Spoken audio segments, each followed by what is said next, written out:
Hello दोस्तों, जय हिंद। कैसे हो आप सभी लोग? उम्मीद करती हूँ बहुत अच्छे होंगे। दोस्तों, आज हम लोग यूपीएसआई के बारे में बात करेंगे। जैसा कि मैंने बोला है कि आप लोग कमेंट करते हो, उसी के ऊपर मैं वीडियो बनाती हूँ। तो कमेंट में ये वाला क्वेश्चन काफ़ी है कि इसके प्री और मेंस और इंटरव्यू ये होगा, मतलब यूपीएसआई का सिलेबस चेंज हो गया है, इस बारे में बात करेंगे। और इसका एग्ज़ाम ऑनलाइन होगा या ऑफलाइन होगा, इस बारे में भी बात करेंगे। और इसमें नेगेटिव मार्किंग होगी कि नहीं होगी, इस बारे में बात करेंगे। और इसकी वैकेंसी कब तक आ सकती है, ये भी देखेंगे। और इसकी स्ट्रेटजी क्या होगी, इस बारे में भी थोड़ा बहुत डिस्कस करेंगे। और अगर आप यूपीएसआई की तैयारी करना चाहते हो या फिर यूपी पुलिस में सब इंस्पेक्टर बनना चाहते हो, तो आप चैनल को सब्सक्राइब कर सकते हो, क्योंकि यहाँ पे आपको बहुत अच्छी इन्फॉर्मेशन मिलेगी। थोड़ा बहुत लेट हो सकती है, लेकिन एकदम जेन्युइन इन्फॉर्मेशन मिलेगी। जो सही होगी वही चीज़ें मिलेंगी। मैं किसी भी चीज़ का प्रमोशन नहीं करती हूँ। जो चीज़ें मैंने फॉलो की है वही चीज़ें आपको मिलेंगी, वही चीज़ें मैं आपको बताऊँगी कि मैंने किस किस तरह से पढ़ाई की है। देखो, मैं हर रोज़ कोशिश करती हूँ कि कुछ ना कुछ आपको इन्फॉर्मेशन देने की कोशिश की जाए, लेकिन बहुत सारी चीज़ें एक साथ नहीं दी जा सकती, तो धीरे धीरे मैं बताती रहूँगी। बहुत सारे लोगों के कमेंट आ रहे हैं कि जीएस के ऊपर वीडियो बनाने की, तो पक्का मैं कोशिश करूँगी नेक्स्ट वीडियो जो होगी वो जीएस के ऊपर ही होगी, और जीएस और मूल विधि के ऊपर होगी। और तो आप चैनल को सब्सक्राइब कर सकते हो, और आप कमेंट करके ये भी बताना कि आपको नेक्स्ट वीडियो किस टॉपिक पे चाहिए। आप जो कमेंट करते हो उसी से मुझे आइडिया लगता है कि आप लोग क्या जानना चाहते हो। तो आप कमेंट करके बताना कि आपको किस टॉपिक पे वीडियो चाहिए, और आपको जो प्रॉब्लम्स आ रही हैं वो भी आप मुझे बता सकते हो, वो भी हम डिस्कस करेंगे। तो सबसे पहले मैं आपको बता दूं, जैसे कि आप लोगों के काफ़ी क्वेश्चन हैं इस बारे में कि इसका पेपर ऑनलाइन होगा कि ऑफलाइन होगा। तो इसका पेपर ऑनलाइन होगा, इसका पेपर ऑफलाइन नहीं होता है। इसका पेपर पहले ऑफलाइन हुआ था 2017 में, लेकिन वो उसमें काफ़ी पेपर आउट हो गया था। फिर इसका पेपर ऑनलाइन कर दिया गया, वो पेपर कैंसिल हुआ था, फिर ऑनलाइन कर दिया गया। फिर 2021 वाला ऑनलाइन हुआ था पेपर, तो इसका पेपर ऑनलाइन होगा, इसका पेपर ऑफलाइन नहीं होगा। और नेगेटिव मार्किंग की मैं आपको बता दूं, इसमें नेगेटिव मार्किंग होगी कि नहीं होगी। तो इसमें नेगेटिव मार्किंग नहीं होती है, लेकिन इसमें आपको सेक्शन क्वालिफाई करने होते हैं। हर सेक्शन में आपको 35% करना होगा। मतलब हर मैथ के 40 क्वेश्चन होते हैं, मैथ के 40 क्वेश्चन होते हैं, हिंदी के 40 क्वेश्चन होते हैं, रीजनिंग के 40 क्वेश्चन होते हैं, और जीएस के 40 क्वेश्चन होते हैं, जिसमें आपको हर सब्जेक्ट में 35% स्कोर क्लियर करना होता है। तो 35% मतलब 40 में से आपको 14 क्वेश्चन सही करने होते हैं हर सब्जेक्ट में। देखो, और ओवरऑल आपको 50% लाना होता है। देखो, मैं एग्जांपल देना चाहूँगी। जैसे कि एक बच्चे के 400 में से भले ही 350 नंबर हैं, लेकिन उसके जीएस में या फिर मैथ में या फिर किसी एक सब्जेक्ट में 13 नंबर रह गए, या फिर वो सही करके आया 20 क्वेश्चन, नॉर्मलाइजेशन में उसके 6-7 क्वेश्चन कम हो गए, तो उसके एक सब्जेक्ट में 13 क्वेश्चन रह गए। तो उसके कितने भी नंबर हों, वो आगे की स्टेजेस के लिए क्वालिफाई नहीं होगा। उसका नंबर वो आगे की स्टेजेस के लिए क्वालिफाई नहीं होगा। तो इसमें सेक्शनल आपको क्वालिफाई करना होता है, इसमें नेगेटिव मार्किंग नहीं होती है। तो आपके 2 डाउट क्लियर हो गए होंगे।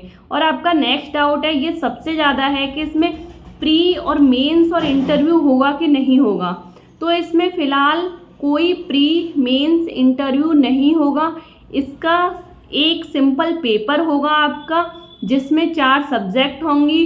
फिर आपका सिंपल सा फिजिकल होगा। अगर आप यूपी पुलिस कांस्टेबल की भी तैयारी कर रहे हो तो उससे भी इजी इसका फिजिकल होता है। इसका एक सिंपल पेपर होगा, एक सिंपल सा फिजिकल होगा, एक मेडिकल होगा जो बहुत इजी होता है। बस यही इसके 3-4 स्टेजेस होती हैं, और फिर आपको जॉब मिल जाती है। तो इसमें प्री मेंस इंटरव्यू कुछ नहीं होता है। आपका एक इसमें सिंगल पेपर होता है, और इसका कोई सिलेबस चेंज नहीं हुआ है। देखो, सिलेबस चेंज होगा तो आपको ऑफिशियली बताया जाएगा। सिलेबस चेंज होगा तो भर्ती निकलेगी, जब नोटिफिकेशन आएगा तब बताया जाएगा। जब तक कोई इन्फॉर्मेशन नहीं आती है हमारे पास, तो हम जो पुरानी भर्ती हुई है उसी के हिसाब से तैयारी करते हैं, उसी को बेस लेके तैयारी करते हैं, और उसी के हिसाब से सारी चीज़ें होती हैं। अगर कोई अलग से नोटिफिकेशन या फिर इन्फॉर्मेशन नहीं आती है तो इसमें यही है कि इसमें कोई प्री मेंस इंटरव्यू नहीं है, आपको कोई घबराने की ज़रूरत नहीं है, बिल्कुल भी टेंशन लेने की ज़रूरत नहीं है। इसमें आपका एक सिंपल सा पेपर होता है जो बहुत इजी होता है, आप सब लोग थोड़ी सी मेहनत करोगे तो सबका क्वालिफाई हो जाएगा। अब मैं बता दूं इसकी वैकेंसी कब तक आने की उम्मीद है। देखो, आपको पता है 2027 में विधानसभा चुनाव है और आपको पता होगा लोकसभा में यूपी की इतनी अच्छी सीट नहीं आई है, यूपी से बीजेपी की इतनी अच्छी सीट नहीं आई है, आपको पता होगा।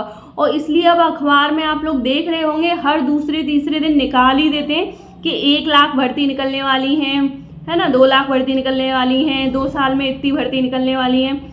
तो ये वैकेंसी तो डेफिनेटली आएंगी भी, क्लियर भी होंगी, तो बहुत जल्दी होंगी। ये यूपी पुलिस का एग्ज़ाम अब हो गया, अभी प्रोसेसिंग कंप्लीट होने में बहुत ज़्यादा दिन नहीं लगेंगे, मैक्सिमम 4-5 महीने ही लगेंगे। ये कंप्लीट होने के बाद जस्ट बाद आपको ये यूपीएसआई की वैकेंसीज देखने को मिलेंगी और यूपी पुलिस में अदर वैकेंसीज भी काफ़ी देखने को मिलेंगी, क्योंकि विधानसभा चुनाव आ रहे हैं। और इसकी पोस्ट कितनी आएंगी? इसकी पोस्ट लगभग 5000 से ऊपर ही आ रही हैं अभी तक, तो इसकी पोस्ट 5000 से ऊपर ही आएंगी। और आपको किस तरह आपको इसमें कितने टाइम की प्रिपरेशन चाहिए?